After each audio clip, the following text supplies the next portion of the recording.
So we can talk about Sting now? Can we talk about Sting?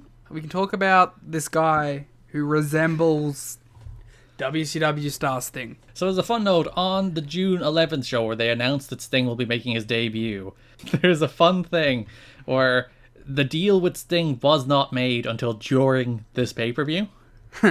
So, like, during the show, they were like, can we get the deal made with Sting so we can announce it on air during the show? So, legitimately, Mike Tenay was not told that Sting was making his TNA debut until, like, literally before he said it on air. It's like, oh, by the way, Mike, we just struck a deal with Sting, so you're going to announce that in a second. That made Don West's, like, legitimate reaction so much better then. Yeah, so, like, usually it's, you know, they do the hold my finger up to my ear. What's that? What am I being told? Oh my god thing, you know, that's the routine. In this instance, that's actually what happened. That rules. I love when the announcers are kept in the dark about something. Well, to be fair, in this instance, they weren't kept in the dark at least. It was just the deal wasn't done until they were on the air. I wonder if Sting was using that to his advantage. Yeah, it's like, oh, if you want to announce it tonight, another $500. Yeah. How much was Sting making for this, do you think? Good little chunk of change. Probably like in the region of $5,000, right? He's making more than Raven for less appearances. Yeah, because when you think, like, Scott Hall was making something, I think it was like $7,000 for his early TNA appearances, and that's Scott Hall, and, like, Scott Hall's a star, but he's not Sting. I mean, let's be real, no one on this show is Sting. No, so Sting makes his debut earlier in the show. Sandman, D'Lo Brown, and Kazarian beat Don Harris, David Young, and Sonny Siaki in the opener of the anniversary show. And Sting comes out to make the save after Sex attacks them. Crowd goes nuts for Sting. You get a big Sting pop. My belief here is that they did this to prove that Sting was actually here, because no one believed them. Well, to be fair, at this stage, people had already bought or not bought the show, so that wouldn't make much difference. I don't know, maybe like, Jeff Jenkins, sure. So, you know how you were like, oh, Sting's not going to be there. I'll go order the pay-per-view right now. Sting came out in the first segment. He's going to be in the main event. And then old Jeffrey Jenkins is like, oh, I got to go drop the $25. This Jeffrey Jenkins seems just as cynical as you are. Well, Jeffrey Jenkins is a realist. Also, these pay-per-views are $9.99. Yeah, but conversion. He's also in Australia. He's willing to pay more for Sting. Yeah, yeah. He called up the pay-per-view provider and he's like, listen, I want to see this Sting show. And it's like, utterly $9.99, please. And it's like, no, take $25.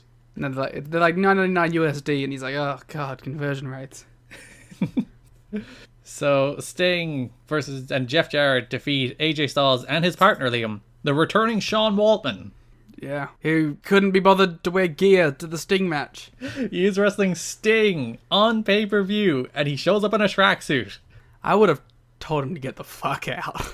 It's a very high-end tracksuit, to be fair. It does. He looks good, but not for this. Like, if he shows up, I don't know who's even fucking running the show at this point. Jeff. If I'm Jeff and he shows up for this, I'm like, get to the fucking back, mate. Like, if you don't have gear in 3 seconds, we're changing shit around and D'Lo's in the main event. Sean Waltman was kept away from wrestlers until it was time for his appearance. Once he was given his cue, that's how he got away with it. He was hiding from the wrestlers, so he didn't have to put his gear on. Maybe he was like, I don't have a locker room, I can't change. Yeah, I don't want to get in the nutty. Once he was given his cue, Waltman entered the building with Chyna, who he was there back together with. Oh, Chyna? They should have booked Chyna for this. Why didn't they put Chyna on the show? You should have seen Sean Waltman's gear and it's like, Chyna, you go out and team with AJ instead. It probably would have been bigger news, to be honest. Chyna's a bigger star than Sean Waltman. He took a second to fix his hair and finally made his way to the arena. So I think they kind of blew his cue. They only went to get him when he was literally meant to come out, which is the reason there was like 20 seconds between the start of his music and him actually entering the building. I liked it though, because it made sense with Sean Waltman. That's true. And like the entire story here, the entire reason this is big and surprising is that Sean Waltman was the guy who was like, I'll never work with Vince Russo. And now he is Vince Russo's representative teaming with Vince Russo's guy, AJ Styles, against Sting. And they did the Too Sweet. It was a very bad Too Sweet. Yeah, my assumption is because they didn't want to touch each other. They literally missed. They went to do Too Sweet and they just kind of missed and their hands just kind of clamped together instead of their fingers. Also, like, you know, Styles, like, trusted Russo and Russo just bought a guy who, like, tried to beat up Styles a bunch. Yeah, the guy who literally Styles beat for the X title last year and who had a big rivalry with AJ Styles. Yeah, this Vince Russo guy doesn't seem like a good manager. He seems like problematic. To go back to the Too Sweet for a moment, on the next week's show, the opening video package has a slow motion of that Too Sweet. Too Sweet. And I'm like, why did you do a slow motion of the horrific, mistimed Too Sweet? I mean, because it's a moment.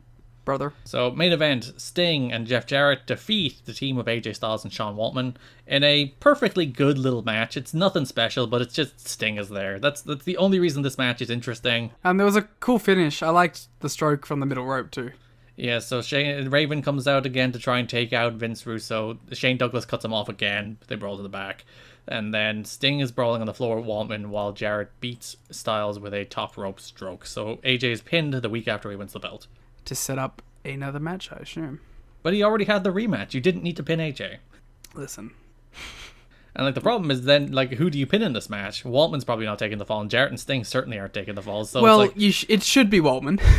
it should 100% be Waltman as the guy who's pinned, but AJ is the fourth biggest star in the mind of these people. Like, I'm sorry, like, Waltman, let Sting pin you or something. If you don't want to take Jeff, sure, but like, let Sting pin you at least. There should be no problem with being pinned by Sting. No wrestler should be like, I can't be pinned by Sting, brother.